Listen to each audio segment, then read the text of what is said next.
Oh, got the moon hiding behind the clouds there. Here's some more poetry. Thalberg and Iris, or Moses Cleveland's Canterbury Tales, Book 2, line 300. 'Twas rabbit they ate, and oh, that poor snake, not a chance what he had against 3.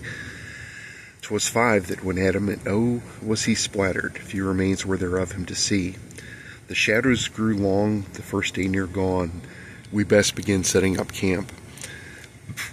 It pleases my ire to put these to fire, for we're foiled by darkness and damp. Catania could sense when Viper grew tense, knowing that little would faze him. She whirled with a start as he started to bark, which he did only but on occasion. A shadow drew down, obscuring the ground, not a sound to be heard on the wind. The eagle took flight, ascending to heights where better to gaze with his vision. The serpent let fly a shriek in the sky, all shuddered as life's blood ran cold. Fred dropped to one knee, stifling a scream. Damn, it's not good to be old. Wingtip rending claws, great dragonesque maws, speaking in shriekings and wails. Vehement raptor, wings like a bat, all covered in serpentine scales. Accustomed to fright, Fred summoned his might. Upwards he thrust forth his sword. It fell upon Fred, who stabbed it, quite dead. Its heart by Fred's blade had been gored. Eyes widened in fright, amazed at his plight, the serpent drew back with a screech. What curses he swore, for wonder of lore, had he the capacity for speech. Its gnarly old scales would make a fine mail. The beast's wings would make a fine tent.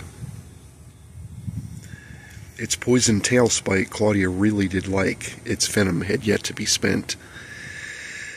In armor by trade, her father had made an impression on Amber Mark's daughter.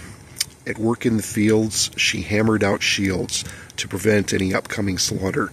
The night songs called out as they piddled about, while twilight fell over the dale. The day's end drew near, all nestled their gear in neat little bundles and bales.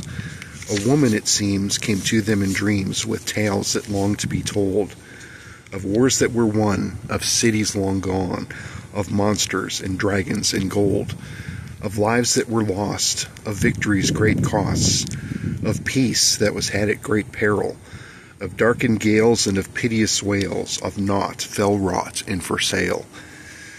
Few have been spurned as Fekshoth the worm, ice dragon, fell foe of fine fable. On some ancient day they met on the plain, fell worm had found fire giants able. Victory discerned and mortality learned, met Fekshoth with timely demise. In faraway lair Charkerlops was aware that vengeance takes time to devise. For bloodlust could sate, he needed a mate, ensuring a recommenced legacy. Were he to fail, there would be no avail in the form of prodigal destiny. Chained to her clutch by fate one could touch, met Tommy the amethyst dragon, resigned to her fate for niferate hate, compounded by time as it lagged on. Ishmeth hatched first, whetting her thirst, consuming the draught of her siblings. Drunk on their souls and eager for more, she made for their means of delivery. Feeling demure, her survival assured, she snacked on the corpse of her mother, saving but one ill-begot son, Erelex, or Ishmeth's foul brother. Fred woke with a start, jostling his heart, to sounds in the darkness before him. Alas, what a night, need not I have fright, for hair is fair, need I avoid them? He could not deny it, a strange eerie quiet had blanketed the night round the campsite, disturbed only once by a dervish of dust, as a raven called out as it found flight. Then came the eagle, clutching a weasel in its talons, the spoils of a night hunt. As Fred looked around, he heard not a sound, nary a growl nor a grunt. The sun rose too soon, the serpent lay hewn, a stench that would hardly could miss. We'll leave it behind to bleach in good time, for a foresight one only could wish. For who can imagine last twilight's fell pageant, or burdens that victories create? For horses I swear such burdens will bear, and many next time will we take. The ground grew less even, still on they proceeded, winding the watery course, tracing its path, and better by half, nearer its tumultuous source. Hemlocks a breeze, an air of unease, amidst mist from the falls of Black River. Peripherals lie in the wink of an eye, yet roots could apparently slither. Slithering root, green lichens to boot, what ethers accosting my senses, thought Catania, who frowned as she motioned, "Get down, for about there be questionable pretenses." Sniffing the wind, sans steps to misspend, she canted her neck for to hearken. Green lichens on bark indeed mimicked or marked a face as its shadows did darken. That instant she knew, as her mind's eye turned true, that the air of a goblin she'd gleaned. With a quick nod to Fred, she gestured instead to a track that led down to the stream. A bark in the trees, a chop in the breeze, arose verbiage in guttural dialect. What figure obscured, too hard to observe, save vestments in general neglect? "Goblins, I reckon. We better be sure, lest we pounce upon some strange beggar." "How many there?" her nostrils aflare, asked Catania, who drew forth her dagger. "Nay, more than 4, yet be still, I implore, as more may be off in the distance. They're traveling too light, and if I am right, some caution may benefit in this instance. Their camp may be close, let's dare not expose ourselves till we have better view. For caution the wind, let's have their foul skins. Besides now, I'm bigger than you. All right now, all right, but find we a plight. Have a drink for me when you get home." Knew better did he to contest a lesson be for Catania, whose recklessness shone. "That foul-filthed wretch from my skin he will catch hell in its blitherous summation. Contemptuous boar will drill him galore with spectacle and renny pervasion. His innards will glitter, his blood it will glitter, and sputter and spout all the dell. We'll mince them pell-mell and ring their fell bells, swollen egos and all just as well." For who has got pride, Fred wondered inside, and confidence abounding to laugh? For nigh has got mine, for to ebb in good time, for to wager I must be quite daft. A bluster went she, like a screamin' banshee, alerting the foes of her presence. Too startled to fly, they gazed on doe-eyed, perhaps mesmerized by fluidic effervescence. The peace of the dell blew by as well, churned by tumultuous wake. A sight to behold, she flew through the wold, imbued not for sobriety's sake. The 5th gore, I'm told, had freight to unload, or yonder beneath hollow tree. Catania knew not where to he had got, nor that he happened to be. Claudia moved fast as he fingered his pants, his breeches still slung to his knees. With fond serpent's blade she glid through the glade, impaling the wretch with some ease. The eagle did cry as he plucked out one eye, the goblin too shocked to mime utterance. The wolf-sire knew best, having passed his last test, where to best rest his tooth-frothy countenance.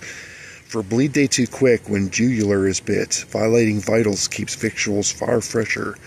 A twist of the groin and goblin exploined, exclamation of haste and high tenor. How fortunate for Izzard to still have his gizzard, his heart still a beat neath his leather. With fortune bequeathed, he fell to his knees, though blinded, no omnipotent beggar.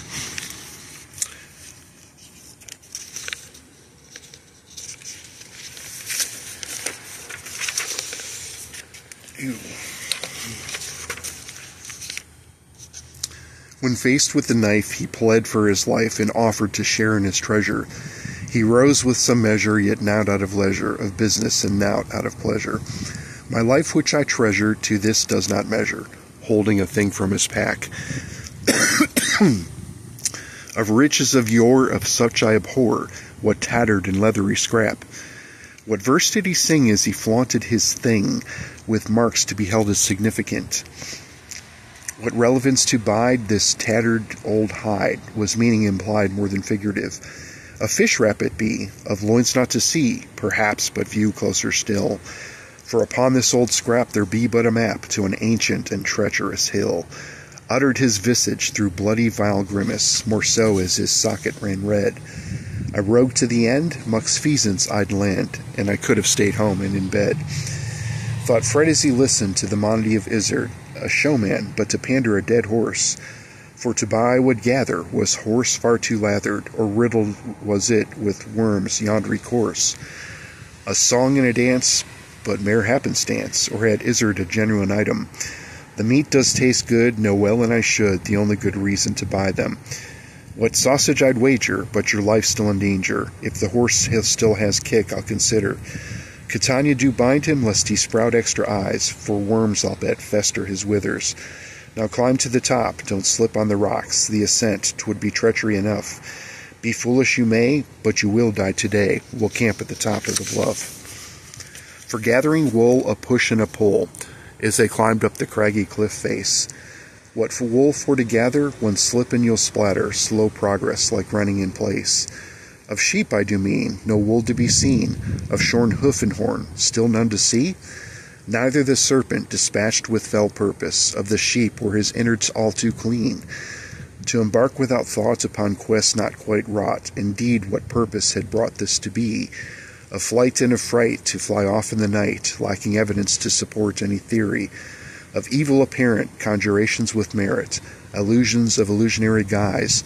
Of Robanth I'll wonder to perpetrate this blunder, for he to foolishly waylay the wise. Of Eldamar now dead, was he too misled, removed was he for his wisdom's restraint. In this matter myself I would batter, behooved I be for condolence's sake. The falls in the distance sprayed quite a mist, who spoke through this map in absentia. Beneath all the sludge and dirt was a smudge, and a name, it was Mithralgar Caspensia. A general of yore who yearned to explore, preceded had he us into these heights. History does tell to those who can spell and read such stories of such wonderful sights. According to lore, 3 centuries before the calamity of 533, from Zyzax he came for fortune and fame, and to survey the empire's northern reach. From Reg then north, through the border hills of course, to trade with the lands beyond Black River, to finish the road to the dwarfholds I'm told, so the goods that they brought could be delivered. A treaty in compliance with Sutton held in alliance, they turned to the Anorduith, to Zenepherthel where Orduith dwell, their rightness, might, and their worth for to prove. To Ramadoa he went, where he the king met, quite well in the mountains of the north. From some ancient text he found his next step, the kingdom of the Dogmen, of course. Of Jackal Mountain I'm sure to have never learned in all of my life's experience. What was it he sought upon this his last jaunt of epics and lost souls' deliverance?